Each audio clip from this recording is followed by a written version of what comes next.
Welcome to Your Asian Besties, a podcast where we reflect on our life experiences and what's helping us along the way. I'm Leah.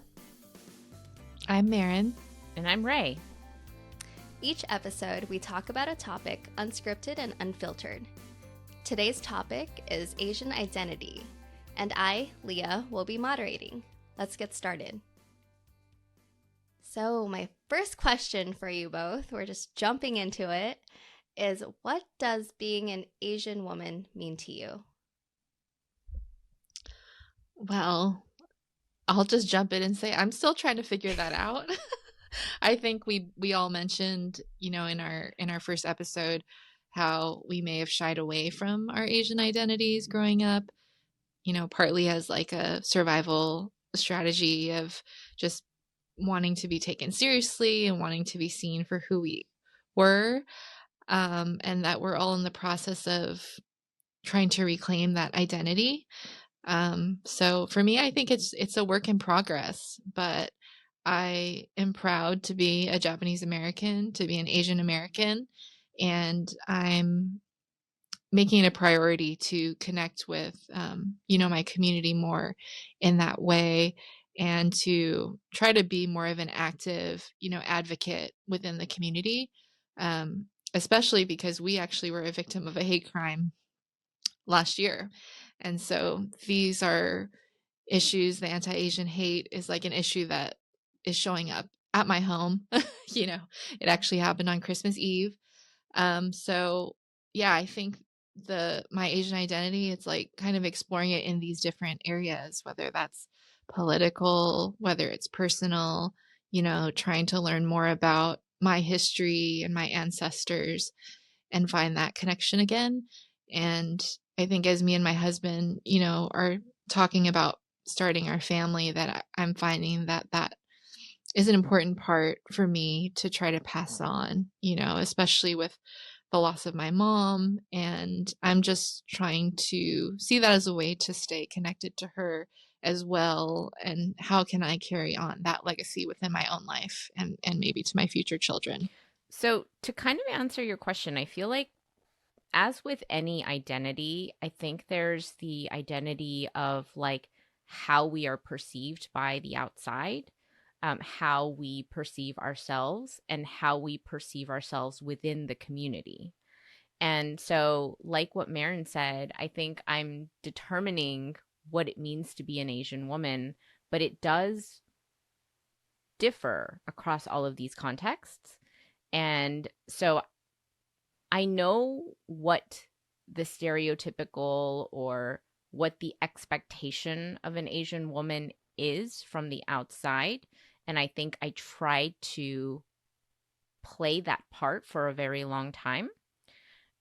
But then who I am on the inside as an Asian woman does not want to subscribe to that identity anymore.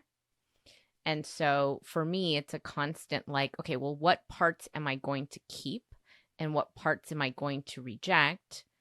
At the same time, realizing that what other people might expect is not what they're going to get. And so that said, I think for me, being an Asian woman is just being human and being okay with how that just presents itself naturally to other people and in whatever situation. So I don't know if I really answered the question, but that's kind of what came up for me. It's complicated. It's like the Facebook relationship status. What's your relationship status to being an Asian woman? It's complicated. Yes. What about you, Leah? Yeah, I resonate with both of you, and I'm glad you answered the way you did, because when I first read this question, I felt a lot of pressure, like I had to be a certain way or represent something, right? To be something for everyone. And that is a lot of pressure when you think about it.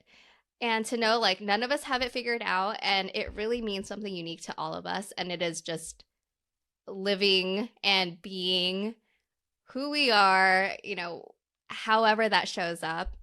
It is the most authentic way I could answer that question too.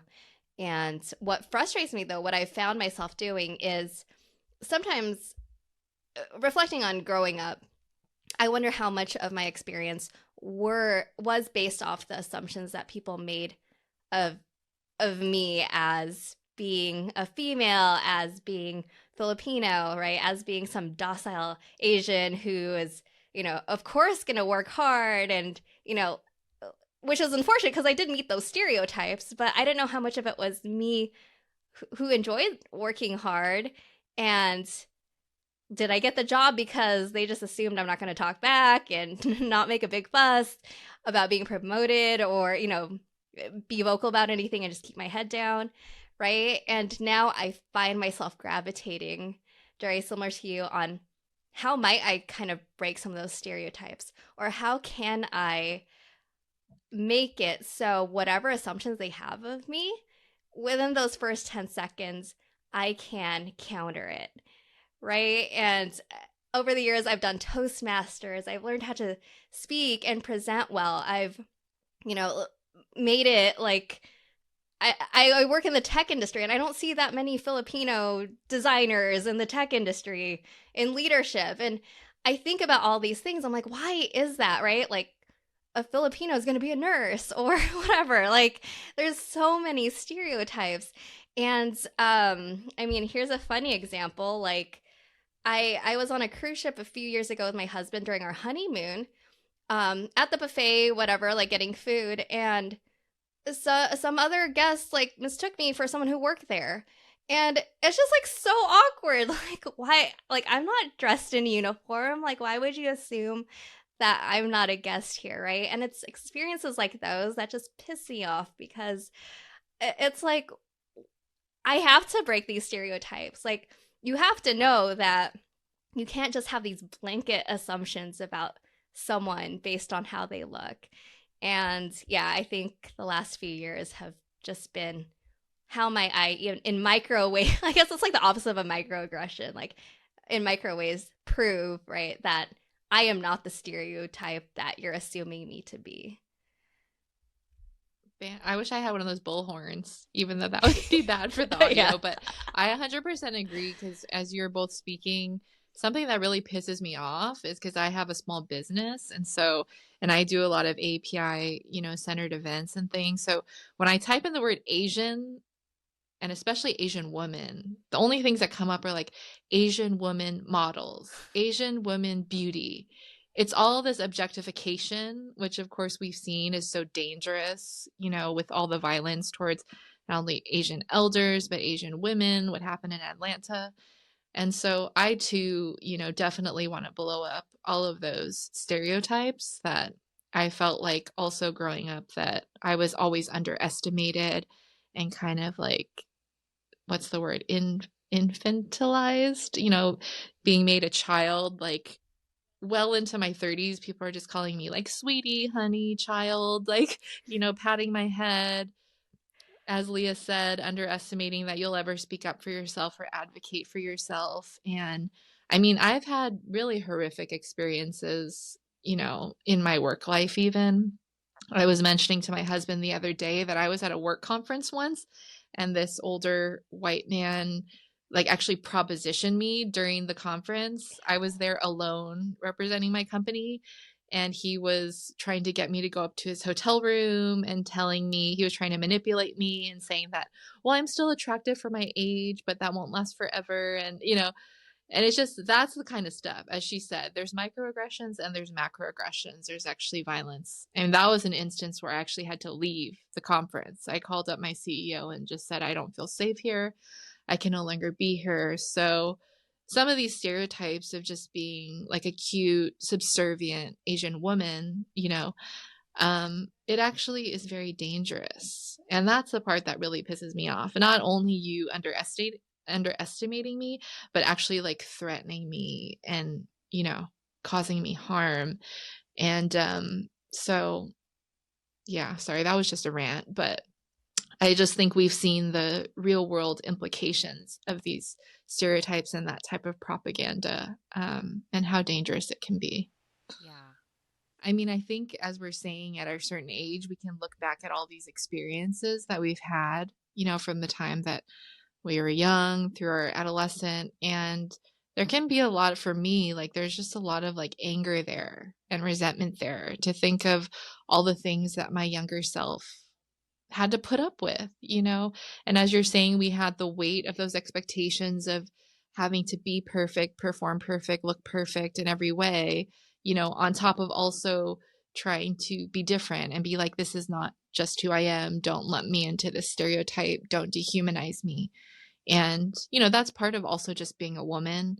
But there's this added layer of the expectations that are put on Asian women and kind of the lack of power that is given to us. And so I felt like my whole life I've always been trying to walk this line of you want to be smart, but you don't want to be too nerdy, right? You want to still be cool.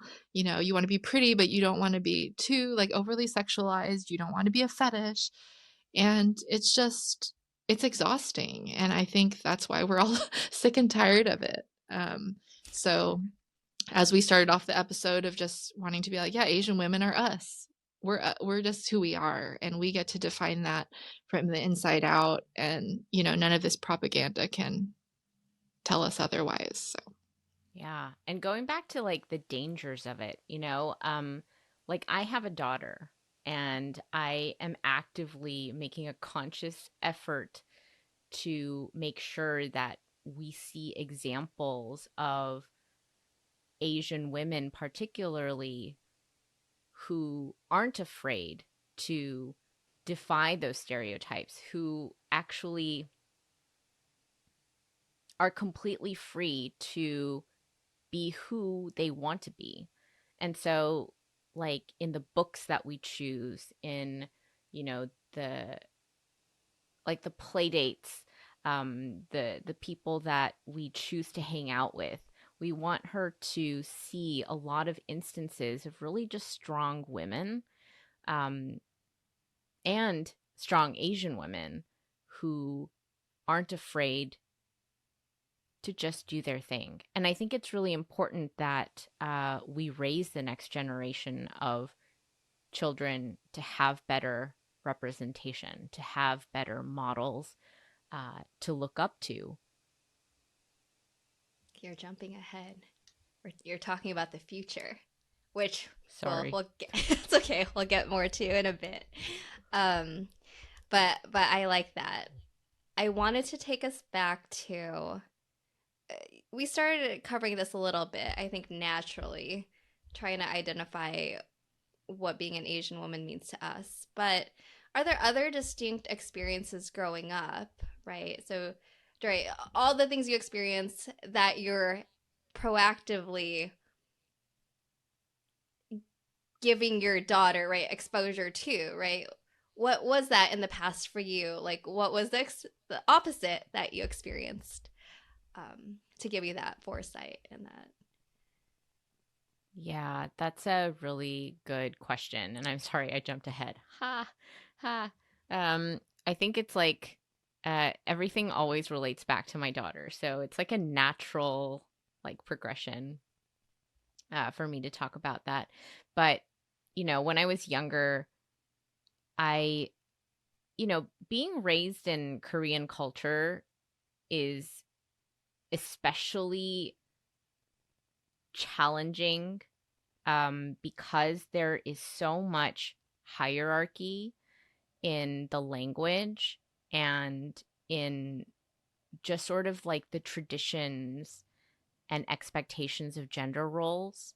So, you know, and I can only speak for my experience, um, but I think there are so many instances of my family.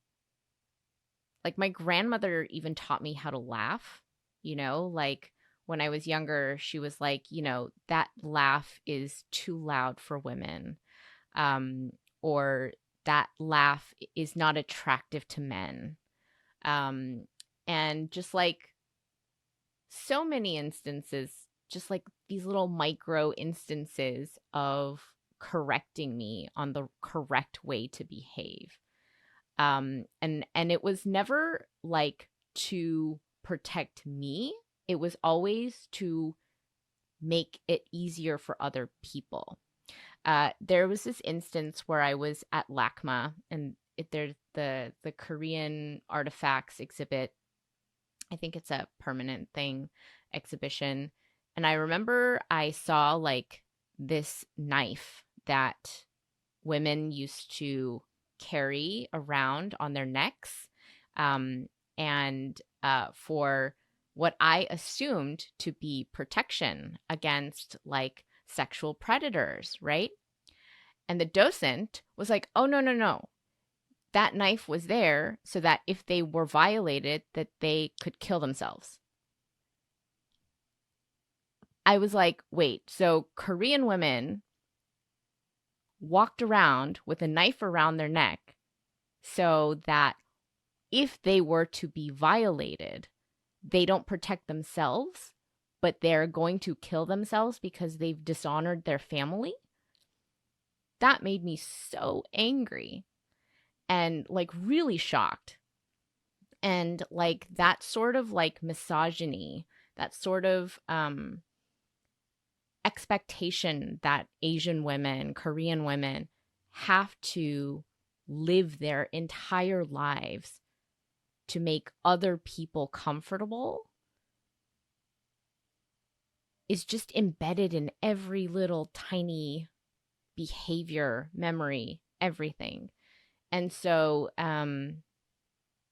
it's really important for me to make sure that my daughter knows that she is somebody of value, that, you know, she doesn't have to live her life for other people, that she can live her life for herself. Yeah. Yeah, that's just makes me speechless to hear that. I mean, that's what I'm saying is these stereotypes that, you know, are put upon us as Asian women, they go from like the annoying to like the fatal, as you're saying. And so, yeah, I mean, I had those experiences growing up as well. I think a lot of it came from the older generations. I'm a fourth generation Japanese American, and my parents, I think, tried to make their best effort to treat me and my brothers, you know, as fairly as possible. But some of the influences from my, you know, grandparents and my great aunties, it's like, yeah, at holidays, it was only me and then my other female cousin, you know, serving everyone. And, you know, getting those comments about your appearance. Or I remember whenever I had rolled my eyes, my grandma would be like, they're going to get stuck up there. Like, do you want to be, you know? And so yeah, I mean, some of it, like I said, is like a woman thing, some of it's Asian woman thing, but at such a young age, we kind of have to split ourselves in two because we're really taught to have that self-consciousness and to, you know, tailor our appearance, our words, everything about us to make others comfortable. And it's not fair. I mean, you know, and unfortunately, yes, there is this misogyny in a lot of our cultures that I think has to be reckoned with. And it is encouraging to hear, you know, in the future generations with parents like you that are going to teach your daughters differently. And they may not grow up with the baggage, you know, that we had. But yeah, it's a conversation I always have with my husband is, you know, we don't really have a choice. Like, I think as women and Asian women, we're very vulnerable. Like, every time I walk out the door, I'm conscious of my surroundings. When I get in the car, I lock my door right away. I don't try to linger on my phone. And so it is all this like additional labor and emotional labor that we just have to do. It is part of our reality. We don't walk around with the privilege, you know, of being a man. And so, yeah, I think growing up, I took on those extra things. I know not only was serving people during the holidays, but I just took on more of that labor that, you know, my mom really had to do. Like I was doing all the things. I was getting gifts for everyone. I was bringing food to every occasion. And I had been doing that for, I mean, at this point, like a couple decades. And I think my brothers maybe just recently started doing some of those things. So it's yeah, it's really unfair. So it's interesting, right? Because we both talked about how we tried not to have that Asian label on us, but yet it was affecting us right from the beginning. So it was always a part of our experience. Maybe we weren't just fully conscious of it. But yeah, I'm curious, Leah, what were your experiences growing up? It's interesting. My parents, so they both came here from the Philippines. So my sister and I were the first generation, here living the American dream.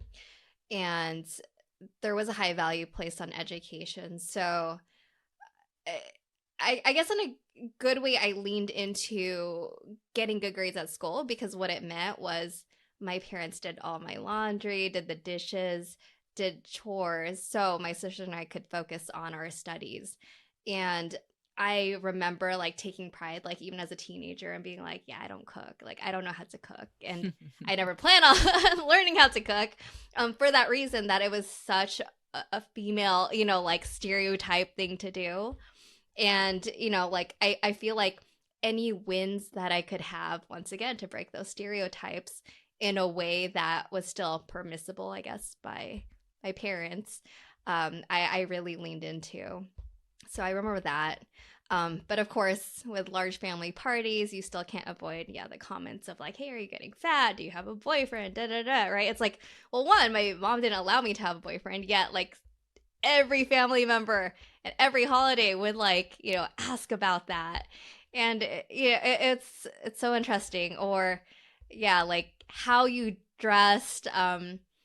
Yeah, I was like, you don't want to look like a tomboy, but then you don't want to be so provocative you're inviting attention. So yeah, like I don't know, it was very confusing growing up. um like I never knew like what my style was or how to dress. Makeup was seen as a really bad thing. Like, growing up, my mom was like, yeah, like you can't wear makeup until, like you're in college or whatever. Yeah. So it was hard to balance, like, yeah, like not being feminine to draw like attention from guys, but then also, yeah, not being a tomboy because like whatever. Like I remember my sister growing up, like always had her um hair in ponytails. She played basketball, like super tomboy, right? And like uh, it was very confusing. Like I didn't know like what that middle was. Like I couldn't be too much of either way. Otherwise, yeah, like I'd get scrutinized. Um, so yeah, I think it was that like even to this day, I think that's why like when I think back about identity, it's confusing.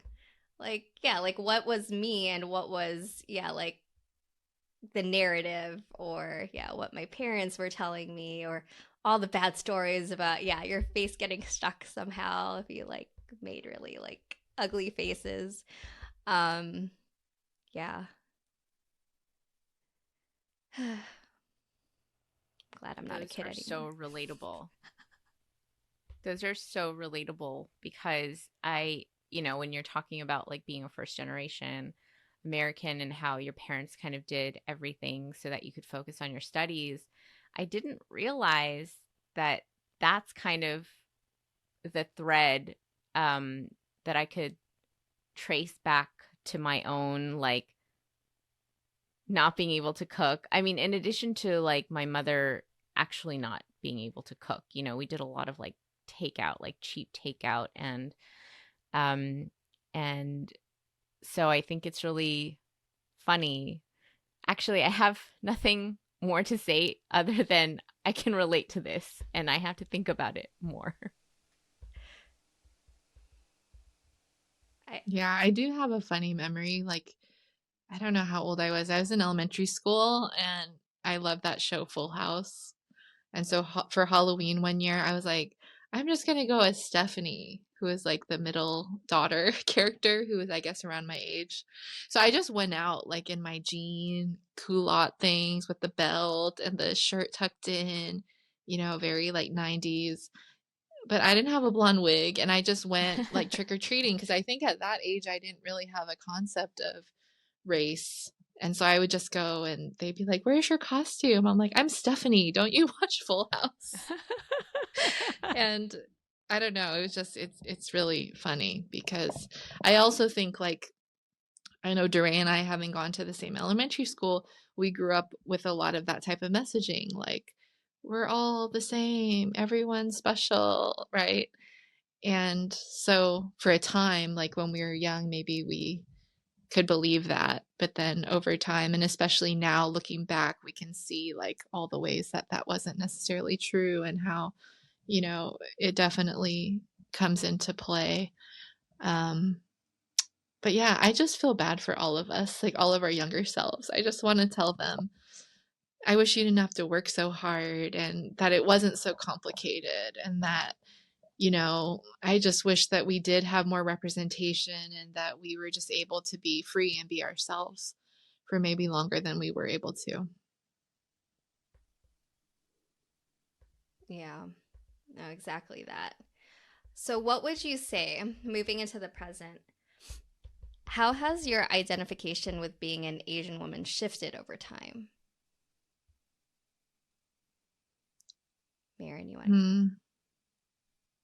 I feel shame about it, but I know I've heard other Asian people talk about it, just how I really tried to like not be a part of the Asian group. I just really wanted to be like, I'm different. Don't lump me with that group. I always wanted to be my own individual person. And you hear some of the negative stereotypes as you're growing up, like fob, fresh off the boat. You hear these types of terms and you see the stereotypes. Oh, those young guys are driving rice rockets and all these kind of demeaning terms you hear. And you're like, well, I don't want to be lumped that way. So unfortunately for me, I feel like it manifested. I did grow up around a lot of diversity, but I think as I went through school and then into college, like there was maybe less of it, and that I was looking for acceptance from white people, you know, because that was such a big, that's who you saw on TV. I even think like some of the guys that I dated or had crushes on, it was because they look like the guys that I saw on TV growing up. It might have not been like an innate attraction that I had. It was more of this, you kind of recognize at a young age that they maybe have more power and privilege, and then you want to kind of be seen as they're seen. And so I would try to align myself there. And I remember even in college, like a lot of Asian guys would comment, "Oh, you're the type of Asian girl that only dates white guys," which wasn't true, but I think I was playing out. I had this like inner tension about it where I felt like, yeah, I don't want to be put in this box. I don't want to be seen that way. And so I tried to rebel against it.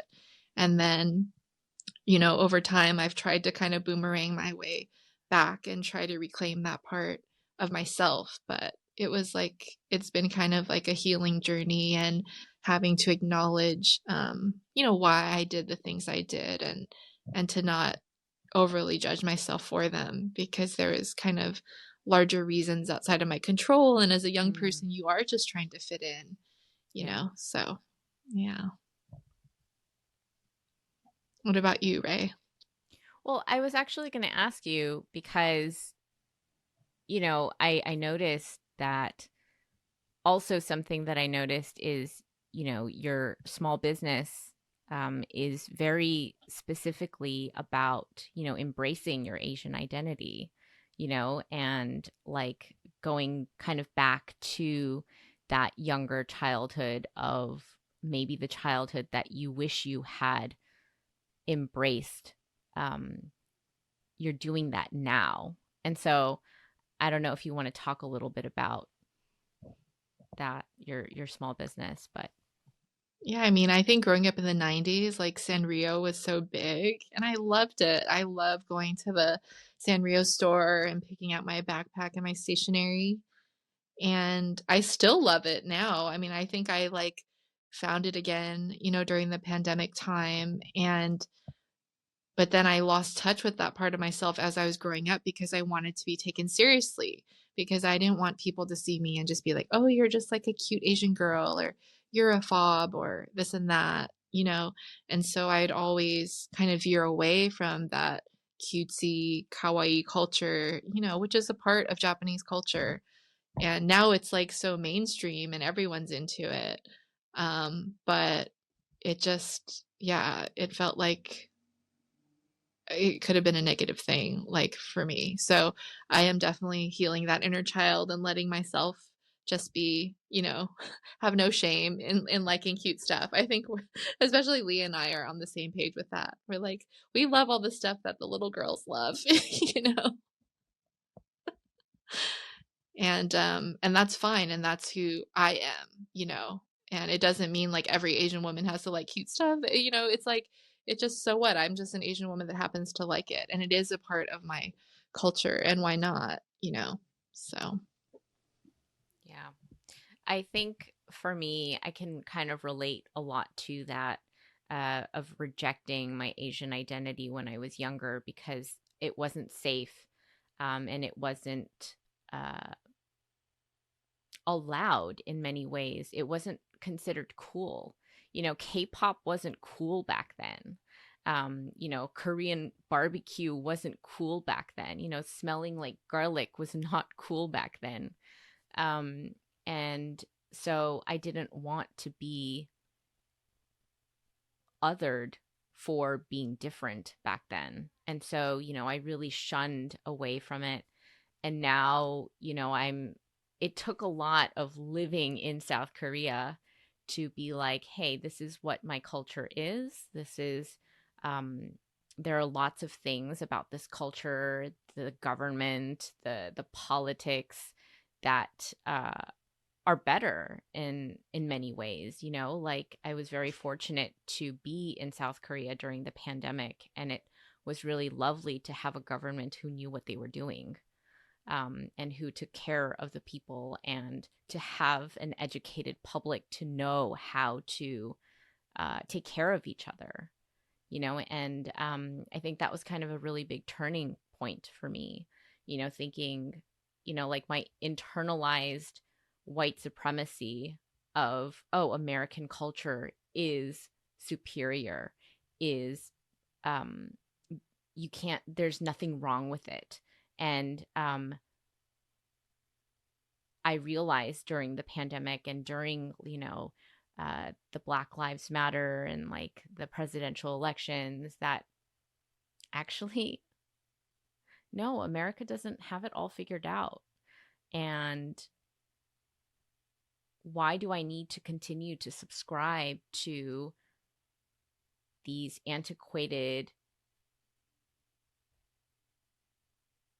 notions of like this American dream that it provides for everything and everybody when that turned out not to be true? And that's kind of really when I started to be like, okay, well, what's in this culture, in the Korean culture, that is actually um, better in some ways?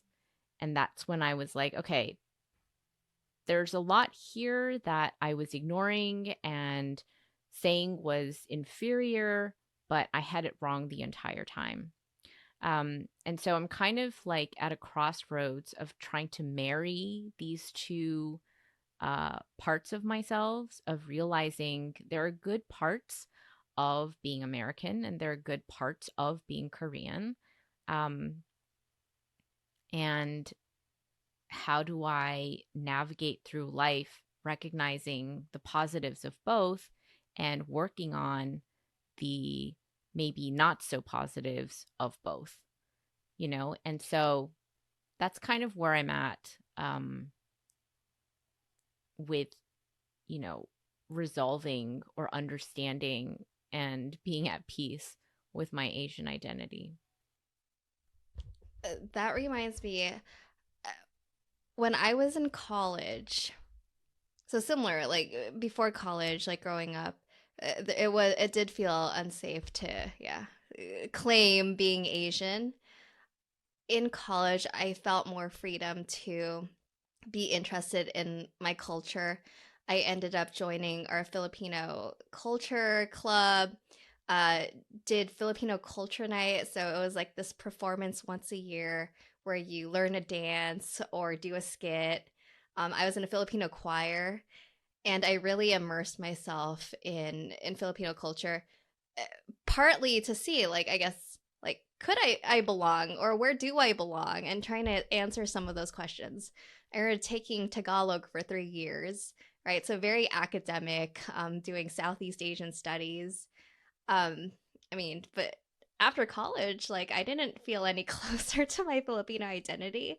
Like, I knew how to do some of the dances, I knew how to sing some of the songs, but I still felt like I wasn't an authentic Filipino, right? I was still on the outside looking in. And um, Dre, hearing your reflection on that, right, is that there was still, I mean, being in America, that you feel like, yeah, there's things that, yeah, are better with this American dream. And I don't know, like, Marin, you know this, like, yeah, I dated like several white guys, and I was trying to, like, why, like, not that I was intentionally like looking for a white guy to have a white guy, but I was acutely aware of people seeing me with someone, right, that's like, oh, she's dating up, or oh, like, she's with a white guy, like, like, that's good, right? Like, probably in my parents' eyes, I don't think they were ever explicit about it, but it was probably like, either date a Filipino or date a white person and we're good, right? And it is that inherent, like, part, like, what part of it was my identity growing up here, because I too am American, right? Like, when you strip it all down, like, I'm American, but if I were to tell someone I'm Filipino American, I've gotten questions like, well, which of your parents is white? And I'm like, well, neither. I was born here. Like, I've only been to the Philippines once in my life for like 3 weeks. Like, that's not enough to like claim a whole ethnicity. So I really struggled with that, and then the perception of that, and people thinking like, oh, like, she must be whatever, like, one of those similar, like, an Asian only dates white guys. And yeah, I think I'm finally at the point now where it is finding parts of that Filipino identity where, like, there is food I love, right? And I enjoy. Like, my kids like going to Filipino grocery stores, with their grandma, and buying, like, Asian snacks, right? And, like, to me, that's like great. Like, that's naturally what they're exposed to and what they enjoy. And at the same time, it doesn't make them any less American with all the other things they enjoy doing here. But for me, I have found it hard to explain to them sometimes, like, you're half Filipino and half white, right? You're half American. Like, to them, like, they just see different skin colors. Like, some people are darker than others, right? Or some people have black hair, some people have brown hair. And, I try to teach them, like, Filipino words, or my mom will try and speak to them in Tagalog. And yeah, I don't think they're aware, like, it's a whole culture, it's a whole country, it's a whole, like, it means something bigger than just another thing, like, for them to think about or learn, like, so I don't know. I still struggle with that identity too sometimes. Like, I feel like I'm not Filipino enough, I'm not American enough, and I think that's why I do appreciate leaning towards, like, I just want to be me. Like, I don't want to overthink like all the other things I'm trying to carry, right? Being a Filipino woman who da da da da, right? Because it's like, I don't want to represent all that, right? I mean, I'll do it for the good of breaking stereotypes, but you have to know, like, I can't be the voice of everyone, because, like, I'm speaking for myself.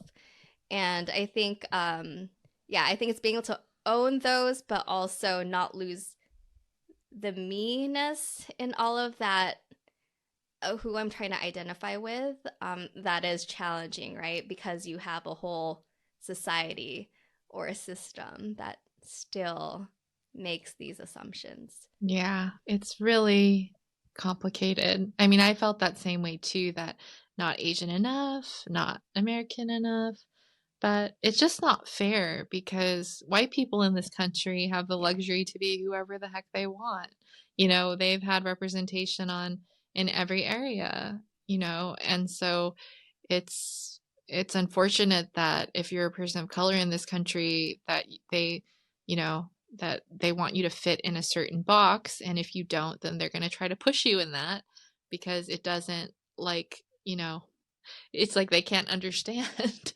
But I think that's the whole point is like every group of people, whether you're Black American, you're, you know, Latin American, you're Asian American, we just want the freedom to be whoever the heck we want to be and have it be this huge spectrum and have that same, you know, right that white people have in this country, and to open up those definitions. And so that we don't have to feel like, oh, we're not fully, you know, fulfilling our Asian identity. And of course that's so charged and there's so much emotion in that because there's so much trauma in a lot of our histories.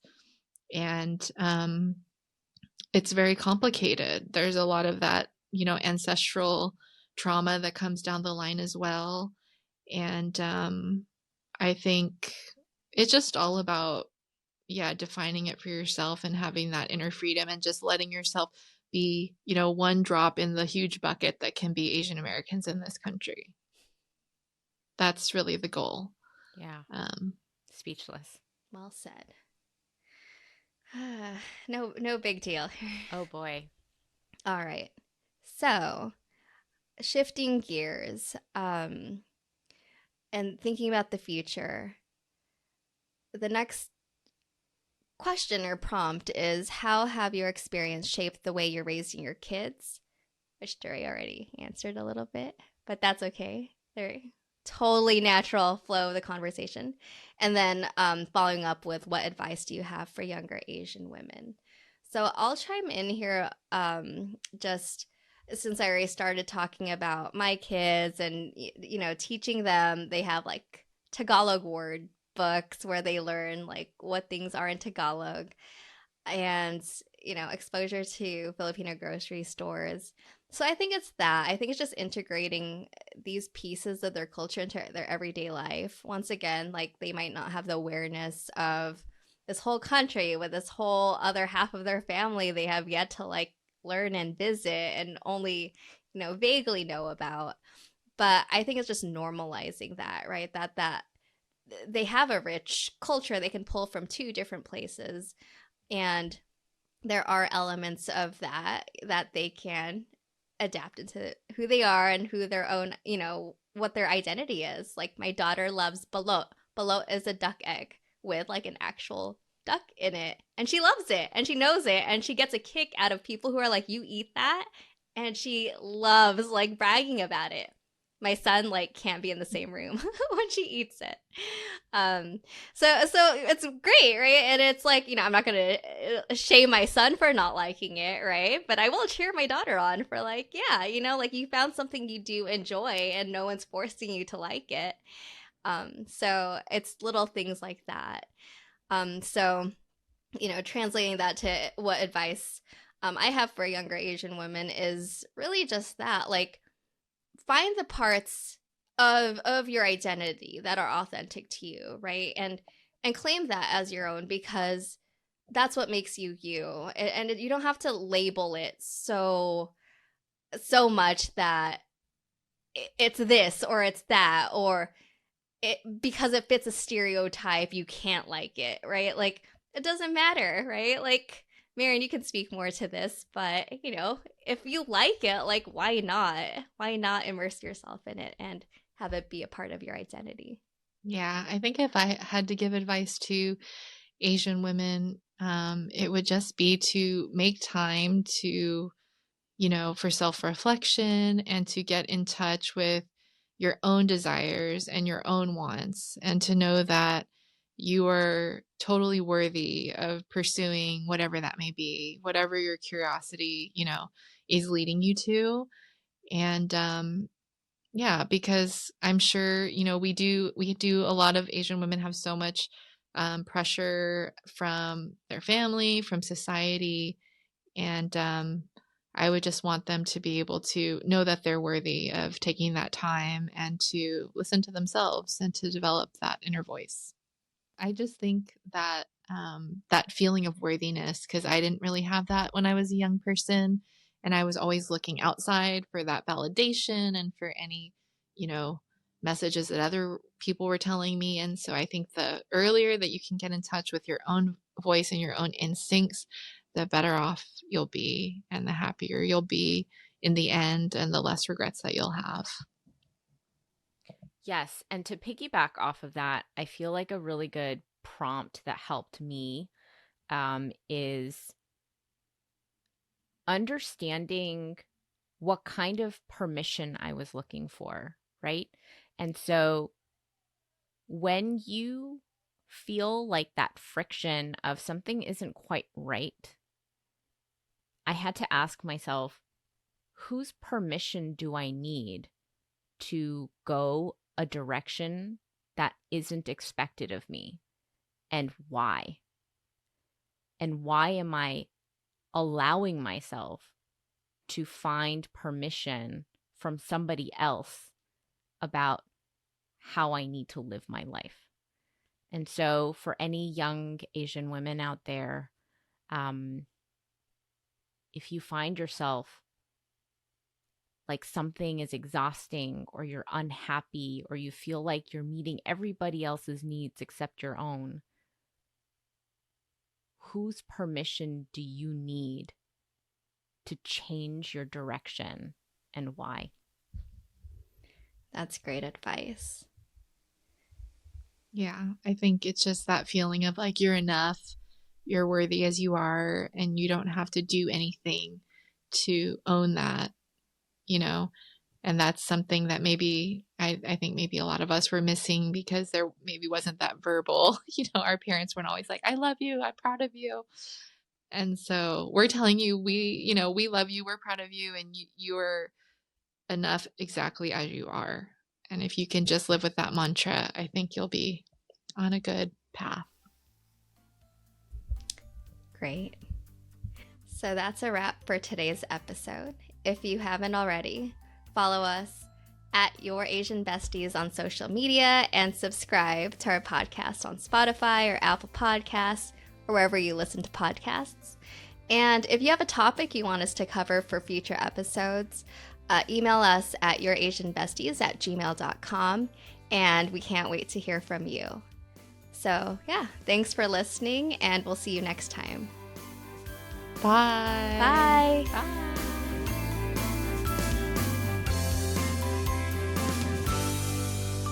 Wasn't there something we were going to do to wish The 3 somebody words. well? Oh, I was thinking about that, but then yeah. we gave advice. So I was Yeah, I like, think it's okay. We don't need yeah. it.